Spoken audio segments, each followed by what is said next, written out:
నమస్కారం. శ్రీ చదివే గమనమే గమ్యం నవలను విని ఆనందిద్దాం. శారద వచ్చిన రోజు బంధువులు, స్నేహితులతో ఇల్లు కిటకిటలాడిపోయింది. మూర్తికి 10 నిమిషాలు శారదతో ఏకాంతంగా మాట్లాడటమే కుదరలేదు. శారదకు ప్రయాణపు బడలిక అని చెప్పే వ్యవధానం కూడా ఎవరూ ఇవ్వలేదు. దగ్గర బంధువులు సుబ్బమ్మ దగ్గర శారద పెళ్లి ప్రస్తావన తెచ్చారు. ఆ కాలంలో అంత వయస్సున్న స్త్రీ పెళ్లి కాకుండా ఉండడం సాధారణ విషయం కాదు.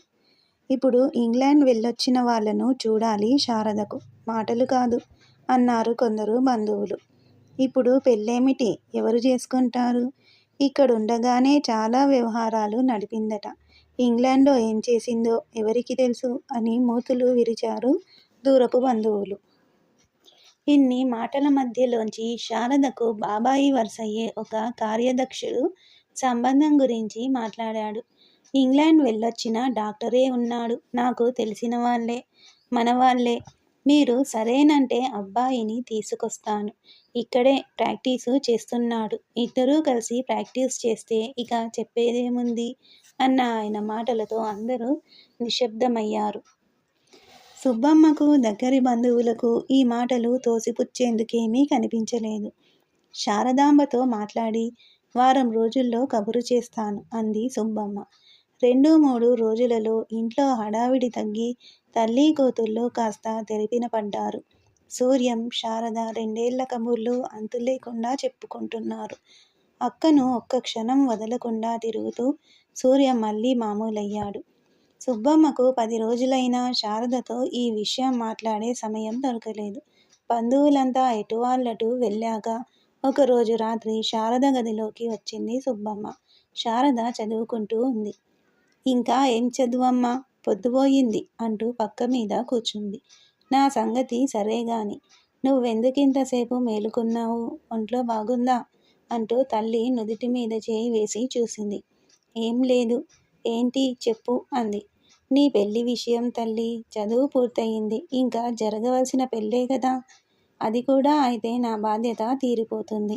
మీ రామనాథం బాబాయి చెప్పిన సంబంధం బాగానే ఉంది. ఆ అబ్బాయిని చూస్తావా? శారదకు ఈ విషయం తేల్చేయాలనిపించింది. తేల్చి చెప్పకపోతే తల్లి ఈ విషయం గురించి మదన పడుతూనే ఉంటుంది. అది అనవసరం. కష్టంగా ఉన్నా ఒకసారి సత్యం తెలిస్తే అదే క్రమంగా మనసులో ఇంకి స్థిరపడుతుంది. ఆ తరువాత అశాంతి, అలజడి తగ్గిపోతాయి. అమ్మా, నేను చెప్పే విషయం నువ్వు బాగా అర్థం చేసుకోవాలి. నా మీద నీకు నమ్మకం ఉంది గదా? సుబ్బమ్మ నవ్వి, ఏం అడుగుతున్నావే చెప్పు అంది. తను ఎవరినో ప్రేమించినట్టుగా శారద చెబుతుందని ఆమె ఊహించింది. అతను డాక్టర్ కాకపోయినా పర్వాలేదు, కులమేదైనా పర్వాలేదు. శారద ఇష్టపడే మనిషి అంతంత మాత్రంగా ఉండడు. ఒక్క క్షణంలో చాలామంది ఆమె మనసులో వచ్చారు. వారంతా తరచూ ఇంటికి వచ్చే యువకులు. అమ్మ, నేనసలు పెళ్లి చేసుకోను. శారద గొంతులో గంభీరత్వం వింటే సుబ్బమ్మకు సమస్య పెద్దదనిపించింది. ఎందుకు అలా అంటావమ్మా? జీవితంలో అన్నీ చూడాలి. పెళ్ళి, పిల్లలు ఇదంతా లేకుండా ఎందుకు? ఒక్క చదివేనా పరమార్థం? పెళ్ళంటే ఎందుకిష్టం లేదు? శారద ఆమెకు డాక్టర్గా కాక చిన్నపిల్లలా కనిపించింది. ఇష్టం లేకపోవడం కాదమ్మా. నేను పెళ్ళాడదలుచుకున్న మనిషికి ఇదివరకే పెళ్ళైపోయింది. సుబ్బమ్మ నిర్ఘాంతపోయింది. ఆమెకు వెంటనే మూర్తి గుర్తొచ్చాడు. ఎవరు? మూర్తా? నీకు తెలిసే ఉంటుంది. మా ఇద్దరికీ ఒకరంటే ఒకరికి ప్రాణం. కానీ పెళ్ళి మాత్రం కుదరదు.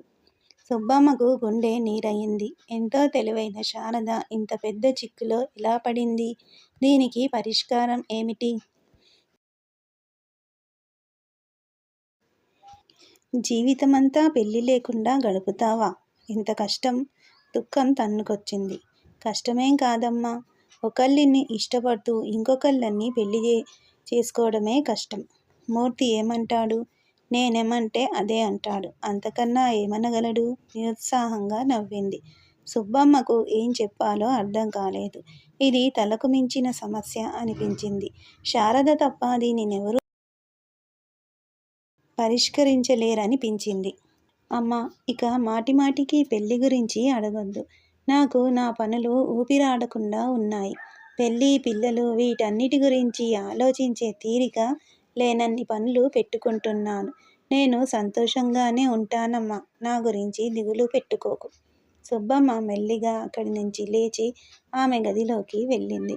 కూతురు పెళ్ళి లేకుండా ఉంటుందంటే తల్లి మనసు ఒకంతటా దానిని జీర్ణించుకోలేకపోతోంది. సుబ్బమ్మకు అత్త నర్సమ్మ గుర్తొచ్చింది. 10వ ఏటనే శారదకు పెళ్లి చేయమని పంతం పట్టి, ఆ పంతం నెగ్గదని తెలిసి ప్రాణానికి ప్రాణమైన కొడుకును వదిలి కాశీకి వెళ్ళిన అత్తగారు గుర్తొచ్చింది. ఆమెతో చెప్పుకుని భారం దించుకోవాలనిపించింది. అత్తయ్య, మన శారద పెళ్లి చేసుకోదట. దానికి పెళ్లి మీద కోర్కెలేక కాదు, దానికి కావలసిన వాడిని పొందలేక. నిజానికి సుబ్బమ్మ భరించలేనిది కూడా అదే. కూతురు ఏం కావాలన్నా సమకూర్చడమే ఆమెకు తెలుసు. ప్రతిదీ సాధిస్తూ ఆనందంగా ముందుకు సాగిపోయే శారదే ఆమెకు తెలుసు. ఎక్కడా ఏ లోటు ఎరగని శారదే ఆమెకు తెలుసు. ఏ పనైనా సాధించనిదే నిద్రపోని శారదే తెలుసు. ఆగిపోయిన శారద, కోరిక తీరదని చిన్నపోయిన శారద, ఓడిపోయిన శారద ఆమెకు తెలియదు. పెళ్ళి ఇష్టం లేక కాదు, అది ఇష్టపడినవాడు దానికి దక్కడు. ఈ వాస్తవం సుబ్బమ్మకు మింగుడు పడడం లేదు. భర్త లేని లోటు ఎన్నడూ లేనంతగా మీదకు విరుచుకుపడింది.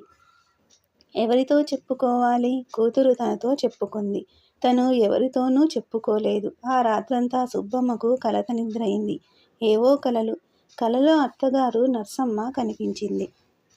ఆమె చిన్ని శారద తల నిమురుతూ, పెళ్ళైతే ఏమైందే?